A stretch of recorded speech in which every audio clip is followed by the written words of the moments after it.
One morning, a little rabbit sat on a bank. He pricked his ears and listened to the trit-trot of a pony. A gig was coming along the road. It was driven by Mr. McGregor, and beside him sat Mrs. McGregor in her best bonnet.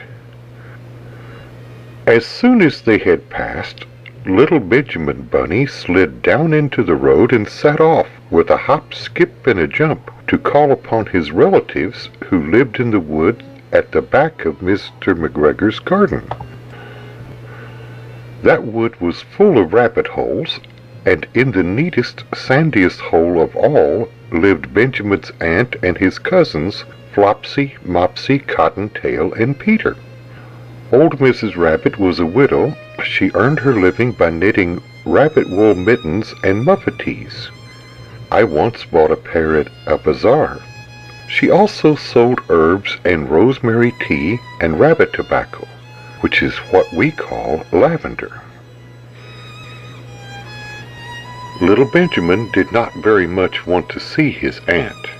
He came round the back of the fir tree and nearly tumbled on the top of his cousin Peter. Peter was sitting by himself. He looked poorly and was dressed in a red cotton pocket handkerchief. "Peter," said little Benjamin in a whisper, "who has got your clothes?" Peter replied, "The scarecrow in Mr. McGregor's garden," and described how he had been chased about the garden and had dropped his shoes and coat. Little Benjamin sat down beside his cousin and assured him that Mr. McGregor had gone out in a gig, and Mrs. McGregor also, and certainly for the day, because she was wearing her best bonnet. Peter said he hoped that it would rain. At this point, old Mrs. Rabbit's voice was heard inside the rabbit hole calling, "Cottontail, Cottontail, fetch some more camel meal." Peter said he thought he might feel better if he went for a walk. They went away hand in hand and got upon the flat top of the wall at the bottom of the wood. From here they looked down into Mr. McGregor's garden. Peter's coat and shoes were plainly to be seen upon the scarecrow, topped with an old tam-o'-shanter of Mr. McGregor's. Little Benjamin said, "It spoils people's clothes to squeeze under a gate. The proper way to get in is to climb down a pear tree." Peter fell down head first, but it was of no consequence, as the bed below was newly raked and quite soft. It had been sown with lettuces. They left a great many odd little footmarks all over the bed, especially little Benjamin, who was wearing his clogs. Little Benjamin said that the first thing to be done was to get back Peter's clothes in order that they might be able to use the pocket handkerchief.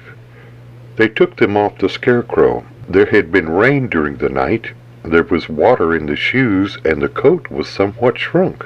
Benjamin tried on the tam-o'-shanter, but it was too big for him. Then he suggested that they should fill the pocket handkerchief with onions as a little present for his aunt. Peter did not seem to be enjoying himself. He kept hearing noises. Benjamin, on the contrary, was perfectly at home and ate a lettuce leaf. He said that he was in the habit of coming to the garden with his father to get lettuces for their Sunday dinner. The name of little Benjamin's papa was old Benjamin Bunny. The lettuces certainly were very fine. Peter did not eat anything. He said he would like to go home. Presently he dropped half the onions. Little Benjamin said that it was not possible to get back up the pear tree with a load of vegetables. He led the way boldly towards the other end of the garden. They went along a little walk on planks under a sunny red brick wall. The mice sat on their doorsteps cracking cherry stones. They winked at Peter Rabbit and little Benjamin Bunny. Presently Peter let the pocket handkerchief go again. They got amongst the flower pots and frames and tubs. Peter heard noises worse than ever. His eyes were as big as lollipops. He was a step or two in front of his cousin when he suddenly stopped.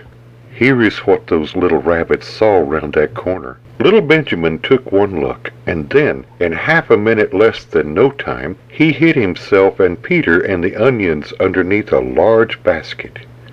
The cat got up and stretched herself, and came and sniffed at the basket. Perhaps she liked the smell of onions. Anyway, she sat down on top of the basket. She sat there for 5 hours. I cannot draw you a picture of Peter and Benjamin underneath the basket because it was quite dark, and because the smell of onions was fearful.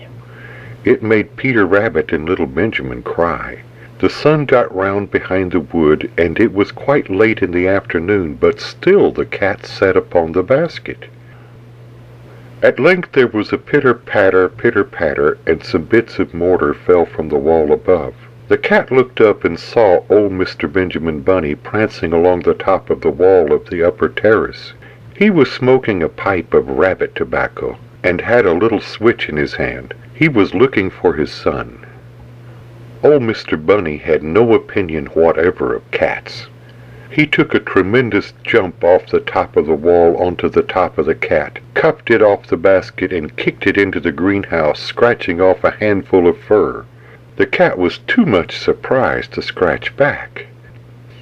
When old Mr. Bunny had driven the cat into the greenhouse, he locked the door. Then he came back to the basket and took out his son Benjamin by the ears and whipped him with the little switch. Then he took out his nephew Peter. Then he took out the handkerchief of onions and marched out of the garden. When Mr. McGregor turned about half an hour later, he observed several things which perplexed him. It looked as though some person had been walking all over the garden in a pair of clogs. Only the footmarks were too ridiculously little. Also, he could not understand how the cat could have managed to shut herself up inside the greenhouse, locking the door upon the outside. When Peter got home, his mother forgave him because she was so glad to see that he had found his shoes and coat. Cottontail and Peter folded up the pocket handkerchief, and old Mrs. Rabbit strung up the onions and hung them from the kitchen ceiling with bunches of herbs and the rabbit tobacco.